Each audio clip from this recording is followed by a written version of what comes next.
Hello and welcome back to Steam Workshop. My name is Mark and I'm the lead engineer on the Effie restoration for the Cleethorpes Coastline Railway.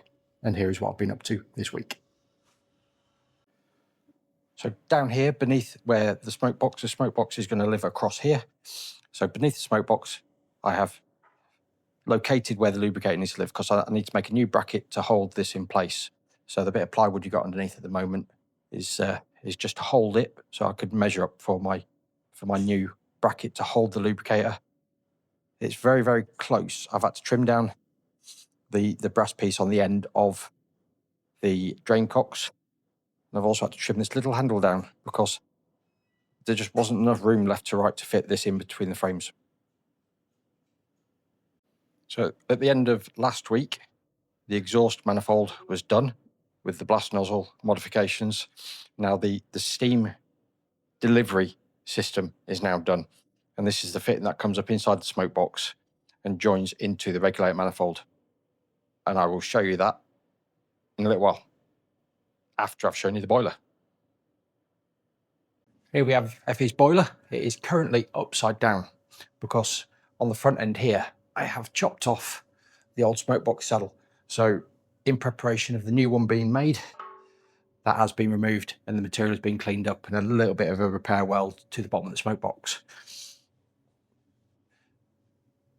The other thing I did to the boiler is I finished the regulator, and I'll show you that now.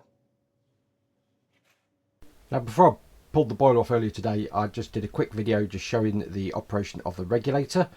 For a makeshift handle, I'm using a set of mole grips, classical. Snorkel goes in. I actually had to remove the snorkel support because I managed to drop the main regulator pipe into the boiler earlier and I could only get my arm in after cutting it out, so that will need sticking back together. Now moving into the smoke box end of the boiler, here we can see the blast nozzle here. It is removable, so I'm going to pull that out so you can see the steam pipework in behind it. So this is just a screw-in nozzle. Seems like the world's longest thread when you try and take it out. And then in behind, you've got the manifold boss at the top, which I made last week, finished off earlier this week. And this piece of pipe here, I bent up earlier today. Now, I'm not going to do the finish of this until I have got the boiler resighted on its new saddle. So I've left that for now. It might get altered. Probably the bottom fit might be a little bit lower in the next edit on it. But for now, all intents and purposes, that's ready to go. So end of last week, I was doing some CAD work.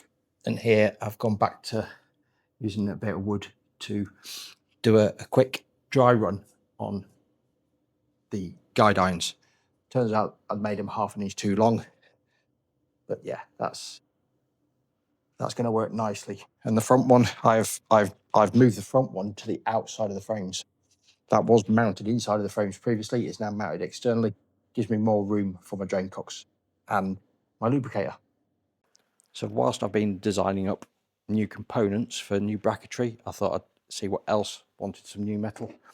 Now these are what I'm going to call the drag links. So this is where the coupling bar comes in and the draw pin goes in. And these are mounted underneath the buffer stocks like this. Now these are a little bit of a crude design, so I'm going to make some nice new shiny ones.